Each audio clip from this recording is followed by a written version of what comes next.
국민의힘에서는 지금 많은 의원들한테 좀 움직여라. 언론에 좀 나와서 뭐 불출만 하든 다른 것을 하든 뭐 지금 움직여라. 혁신을 따라서 움직여라라고 하는데 안 움직이잖아요. 국민의힘은. 근데 민주당은 좀 가만히 있어라. 그런데 움직여요. 지금 이런 논란이 불거지고 있습니다. 총선 5개월 앞두고 갈 길 바쁜 민주당에 또 다른 악재가 발생하는 것 같습니다. 이번에는 송영길 리스크가 불거지고 있습니다. 이게 무슨 중대한 범죄라고 6개월 동안 이 하고 있는데 정말 미쳐버릴 것 같습니다. 이걸 그대로 놔둬야 되겠습니까? 이게 내가 이 물병 있으면 던져버리고 싶은데 말이야. 후지게 법무부 장관을 하고 있고 수사도 후지게 하고 있고 환관 조고와 같은 역할을 하고 있는 겁니다. 그러니까 다 두려워하는 거예요. 한동훈 장관이 나보다 나이가 10살이 더 어린데 검사를 하셔가지고 재산이 43억이고 타워팰리스에 살고 계십니다. 한동훈 장관이 혜택을 받은 딸이 다닌 체딕스쿨 제가 오픈시켰던 인천시장입니다. 나한테 감사해야 돼요. 오히려 한동훈 장관 사법고시 하나 합격했다는 이유로 땀을 흘려 일을 해봤습니까? 뭘 해봤습니까? 외국인 학교 그 누가 만들었는데 내가 만들었어요. 뭐 이런 얘기까지 지금 나오고 있습니다. 자, 막말 논란에 대한 송영길 전 대표가 뭐 해명도 하고 있는데 일단 계속 던지는 것 같아요. 어떻게 보십니까? 뭐 막말 수준을 넘어서 욕설도 들어가 있잖아요. 뭐 그렇게 들어가 있는데 아마 본인이 생각해서 이제 자 한동훈 장관은 땀을 흘려본 적이 없다 그런 거는 글쎄요. 뭐 저 육체 노동만 노동이다 이렇게 생각하는 것 같아요. 본인은 뭐 노동 현장에 간 적이 있었다고 하니까. 자 그런데 그게 아니라 그러면 한동훈 장관이 밤새서 밤을 새워서 수사를 할 때 본인은 어디 가서 뭘 하고 있었나요? 인천시장 하고 있었을 거 아니에요. 그런 거를 따지면 이 지금 송영길 전 대표가 얘기하고 있는 그 본인의 여러 가지의 그러니까 선과 악의 기준 이게 너무나 전부 다 자기 중심적이다 이렇게 생각을 하고요. 예. 그런 점에서 본다면 한동훈 장관은 뭐 밤을 새워서 수사한 것도 노동입니다. 그렇죠? 근데 그런 부분을 너무 폄하하고 있다라는 거 하고 그다음에 뭐 어리다 뭐 또는 뭐 검사를 해서 번 돈 가지고 타워팰리스 사는 거 아니거든요. 처가도 뭐 상당히 그런 재산이 있고 본인도 그렇고 뭐 그런 여러 가지의 기반 그거는 자본주의의 기본입니다. 뭐 자기가 어디서 뭐 부정한 돈 받아서 뭐 무슨 좋은 아파트에 산다면 그건 뭐 처벌받아야 될 일이지만 뭐 이런 뭐 다 정당한 방법으로 뭐 증여세 뭐 이런 거 다 내고 뭐 그리고 자기 본 것 가지고 뭐 해서 좋은 아파트에 산다는 걸 우리가 비난할 우리 지금의 체제에서 그걸 비난할 수 있는 사람 아무도 없습니다. 예. 지금 그런 거잖아요. 송영길 전 대표가 저런 부분이 이제 국민적 공감을 얼마나 받을 것이냐. 뭐 결국은 거기로 귀결이 될 텐데. 예. 저는 뭐 민주당에서조차 송영길 전 대표를 이제 리스크로 생각하고 있다는 거는 저에 대한 국민적 공감이 없을 거라고 민주당도 판단하기 때문 아닌가 이렇게 생각합니다. 자, 그런데 지금 사실 검찰 수사 앞두고 있고 돈봉투, 녹취록까지 국민들 다 들었어요. 본인은 물론 아니라고 주장합니다. 거기까지는 말씀을 드려도 일단 저렇게 막말하고 욕설까지 하면 욕먹을 거 알잖아요. 송 전 대표가 자기가 욕먹을 거 몰랐을까요? 알 텐데. 그럼에도 불구하고 왜 저런 얘기를 계속하는 걸까요? 욕을 먹는 것보다 더 저렇게 해서 자기한테 유리할 거라고 생각하고 있는 게 있고요. 어허. 그다음에 두 번째는 이 너무나 이제 이 높은 자리에 오래 있었던 것 같아요. 그러다 보니까 이게 예민함이 떨어지는 거예요. 자기가 이렇게 말해도 된다고 생각하는. 예. 예를 들면 이게 무슨 범죄라고. 이게 무슨 범죄라고. 저는 그 단어를 딱 듣는 순간 예. 와, 이 기득권자, 권력자들이 이런 말을 해버리면 국민들이 과연 이 사람을 어떻게 바라볼 거냐. 이게 무슨 범죄라니요. 지금 돈봉투 사건은 자기네들이 그렇게 젊은 날에 그 데모하면서 민주주의를 외쳤던 자들이 할 수 있는 말들이 아니거든요. 기본적으로 이 투표 행위, 선거 행위를 침해하는 일들이잖아요. 매표 행위하고 똑같은 거니까요. 그러면 지금 이정섭 차장, 이재명 대표를 수사하고 있는 이정섭 차장검사에 대한 탄핵, 이거는 왜 하는 거죠? 이 돈봉투 사건을 이게 무슨 범죄라고 하는 사람들인데 그렇잖아요. 거기는 아직 수사 시작도 안 했어요 이제. 예. 그런데 그런 사람을 탄핵이라는 카드로 막 하는 건 그러니까 기본적으로 뭐냐면 이런 게 깔려 있는 것 같아요. 감히 나를 수사해? 대한민국에서 네가 뭔데?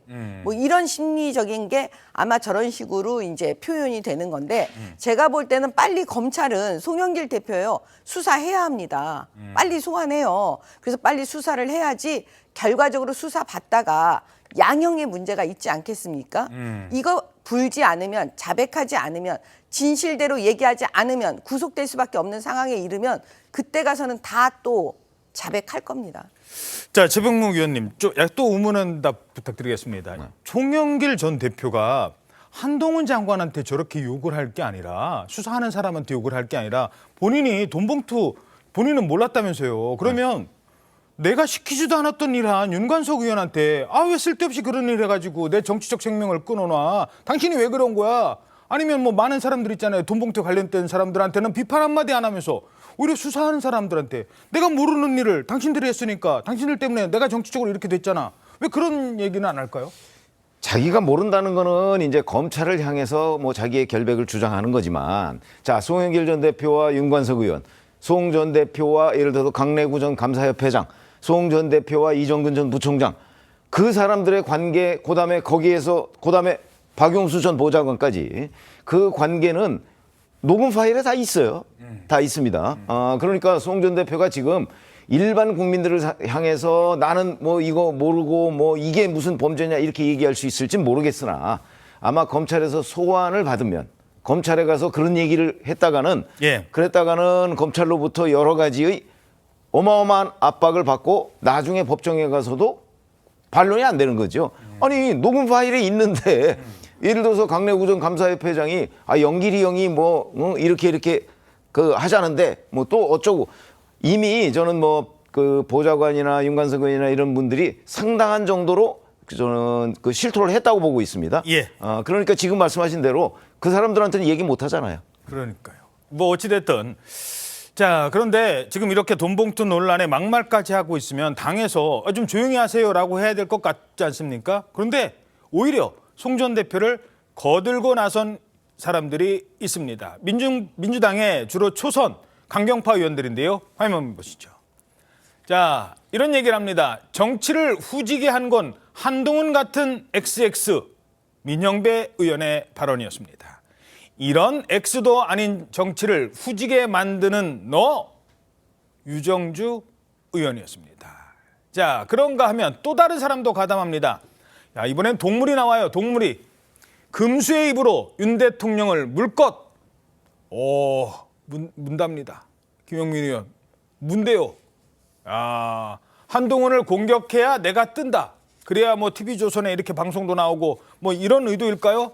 뭐 그렇게 하겠습니까? 그러니까 한동훈 장관에 대해서는 이제 민주당 뭐 일부 의원들이 공동된 어떤 정서를 가지고 있는 건 사실인 것 같아요. 이제 기존에 봤던 법무부 장관이 아니라 상당히 이제 공격적이고 민주당에 대해서도 항상 뭔가 대꾸를 해가면서 공격하기 때문에 이제 그에 대한 반응인데 영화 대부에 보면 대부가 후계자한테 그런 이야기를 합니다. 분노에 휩싸여서 뭔가를 결정하면 이를 그르친다. 그런 것처럼 이런 문제를 할 때는 좀 더 한 번 더 템포를 죽이고 생각을 해봐야 되는데요. 지금 이게 계산된 발언은 아닌 것 같습니다. 지금 올린 의원들의 이런 이야기에 감아보면 이제 광고 카피 일부를 또 따오기도 하고 자기 나름대로는 그렇게 올렸는데 이게 말로 할 때와 글로 할 때가 다르거든요. 글이 훨씬 더 보는 사람에게 좀 더 강한 인상을 줍니다. 그래서 의원들 개인이 이제 이런 SNS에 올리는 이 글도 좀 생각해보고 이렇게 좀 정제돼야 되는데 이런 방식으로 대응한다고 해서 뭐 더 상황이 좋아지는 건 아닌데 이런 식의 어떤 개인적인 것이 쌓이고 쌓이면 결국 당도 뭔가의 이미지가 이렇게 되고 그렇게 되면 결국은 이제 중도층이라든지 민주당을 좀 더 우호적으로 바라보는 이런 시각들이 싸늘해질 수 있기 때문에 좀 주의했으면 좋겠다 이런 생각이 듭니다. 이게 이제 지금 이 모습이 민주당의 딜레마를 보여주는 것 같다라는 생각이 드는 게요. 지금 민주당은 공천 문제를 놓고 송영길 전 대표와는 확실하게 거리를 두려고 하는 모양새는 맞습니다. 특히나 이제 지금 검찰 수사 돈봉투 의혹과 연루가 돼 있기 때문에 절대 공천은 줄 수 없다, 거리를 두겠다 이런 입장인 건 맞는데 지금 이 송영길 전 대표가 반윤연대, 그러니까 윤석열 대통령을 공격하고 한동훈 장관을 공격하는 프레이밍 프레임으로 지금 공개 발언을 세게 하고 있잖아요. 이거는 결과적으로 궁극적으로 총선 임박해서는 민주당도 가져가야 될 의제이기 때문에 예. 이걸 송영길 전 대표가 미리 선제적으로 강하게 이렇게 공개적으로 언급하는 부분에 대해서는 민주당도 이렇게 공감하거나 동조를 해야 하는 의원들이 있는 거고 어허. 그 모토 자체는 또 공감대가 형성되는 부분이 있는 겁니다. 한동훈을 공격한다는. 네, 그러니까 한동훈 장관에 대한 비판 또 나아가서는 윤석열 정부에 대한 비판은 민주당도 가져가야 되는 의제이기 때문에 이게 송 전 대표와 이 반윤 연대를 어떤 식으로 거리두기를 하고 어떤 식으로 일부는 취할지 이 부분을 놓고서 지금 딜레마가 조금 있는 것도 있는 것 같습니다. 그런데 자 최지원 기자, 아니 이거 얘기하고 제가 바로 질문 드릴게요. 지금 송영길 전 대표의 움직임이 그냥 비판하고 끝날 것 같지 않다는 거예요. 뭐냐, 다음 총선에 나도 한번 움직여야 되겠는데 이런 얘기가 나오는 거예요. 지금 송영길 리스크가 점점 커지니까 노심초사하고 있는 민주당에 송 전 대표는 더 큰 고민거리를 던졌습니다. 바로 신당을 창당하겠다고 선언한 겁니다. 누구랑? 바로 이분이랑. 비례 전문 송영길 신당을 만들 수도 있다. 이 새로운 이 47석의 비례대표의 개혁적이고 정말 이 검찰 독재와 제대로 싸울 수 있는 그런 정당, 네. 민주당을 견인할 수 있는 정당이 필요하다고 생각합니다. 그 신당을 만드시면 조국 전 장관하고도 함께 할 수 있습니까? 아니, 연대 두고 계세요? 조국 장관도 얼마나 억울하겠습니까? 조국 장관도 뭔가 자기의 명예를 회복하기 위한 그런 것을 도모할 수 있다고 생각합니다. 예. 자, 조국도 명예 회복하고 나도 명예 회복하고. 국민일보 사면 기사입니다. 자, 민주당 조추송 출마도 걱정인데 비례신당 한 발 더 나간 송영길. 개인의 당이 아닌 검찰 독재와 싸울 수 있는 비례정당을 만들어서 민주당을 견인하겠다. 견인하겠답니다. 뭐 이런 거예요 지금. 그것도 조국 전 장관이랑. 자, 어떻게 보십니까? 그러니까는 이제 제가 늘 말씀드리지만요. 보통 정당을 만든다는 거, 신당을 만든다는 건 그 연동형 비례대표제 이전에는 감히 꿈을 꿀 수가 없어요. 어떻게 지역 정당을 만들겠습니까? 그리고 그 돈은 누가 됩니까? 그래서 제가 볼 때는 바로 이 선거제도, 선거법을 개정했잖아요, 지난번에. 예. 그래서 연동형 비례대표제 때문에 이제 위성 정당이 만들어지는 거죠. 그러니까 비례 신당을 만들 수가 있는 거예요. 아주 가볍게. 그래서 제가 볼 때는 송영길 전 대표 입장에서도 제일 부러운 사람이 누구일까요? 이재명 대표겠죠.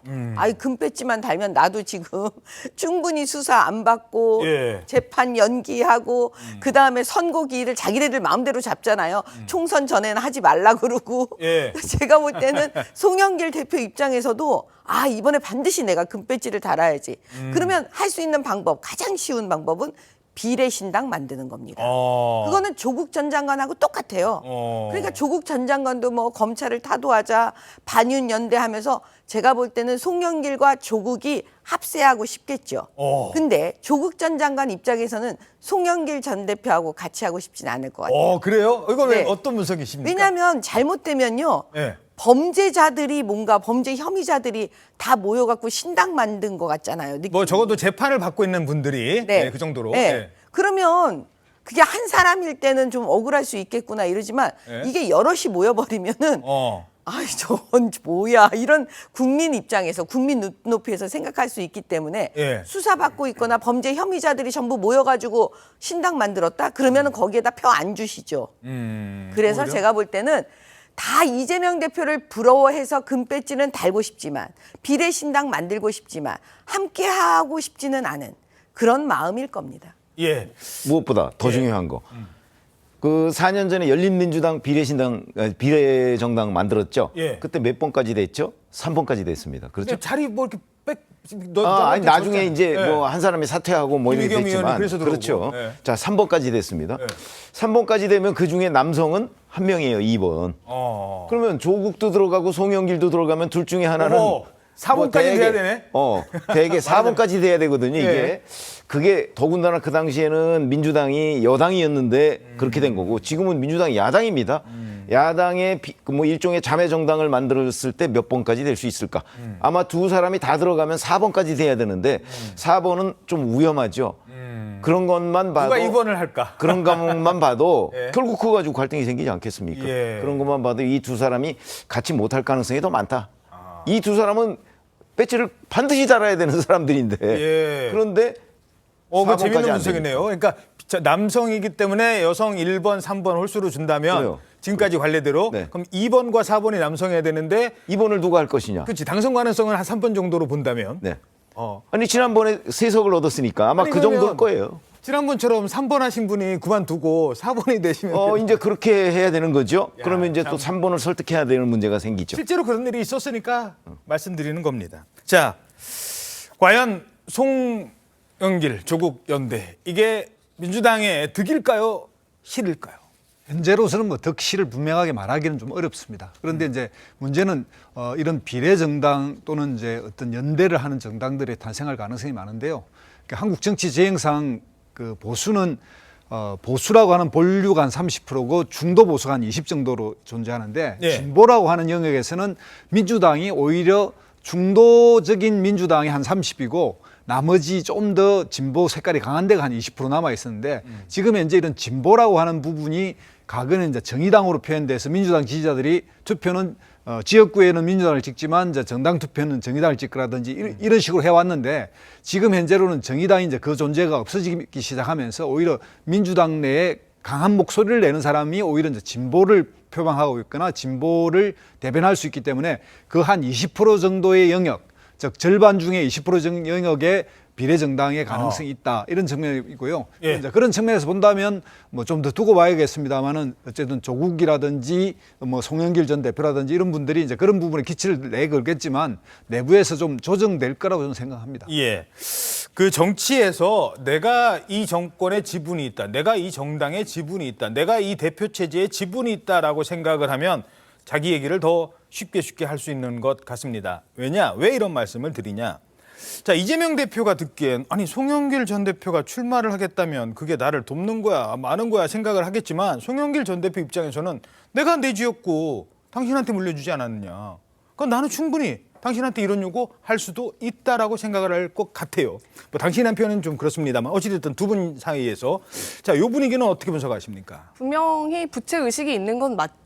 그리고 그때 그 돈봉투 의혹이 정말 의혹 수준에 그쳤는데 이재명 대표가 파리에 있는 송영길 전 대표 빨리 들어오라고 해가지고 그때 빨리 오라고 한 게 이재명 대표 측이었거든요. 그래서 급하게 들어왔는데 아직까지 검찰 수사를 못 받고 있다. 이런 부분에 대해서는 분명히 이재명 대표에 대한 송영길 전 대표의 불만도 있는 게 맞는데요. 예. 그래서 실제로 이제 취재가 되기로는 송 전 대표가 이제 연말을 기치로 복당을 추진하려고 여러 이제 주변 의원들, 그러니까 정말 측근 의원들한테는 얘기를 좀 했었다고 해요. 오호. 그리고 이제 이게 구체적으로 어떤 특정 지역구에 이제 공천을 주는 방안까지도 추진을 해보려고 했었다라는 지역까지 슬슬 얘기는 나왔었군요. 예, 이야기가 있었거든요. 다만 이제 송 전 대표는 이제 본인이 스스로 이제 다음 총선에 나가지 않겠다. 당내에 있을 때 불출마 선언을 했기 때문에 다소 명분이 떨어지는 주장이라는 얘기가 이제 당내에 공론화가 됐고 그 때문에 송 전 대표가 이제 민주당으로서의 명예 회복은 불가능할 것으로 보이니 지금 저렇게 원외에서 강하게 메시지를 내는 것으로 이제 노선을 정한 것이 아니냐 이런 해석이 나옵니다.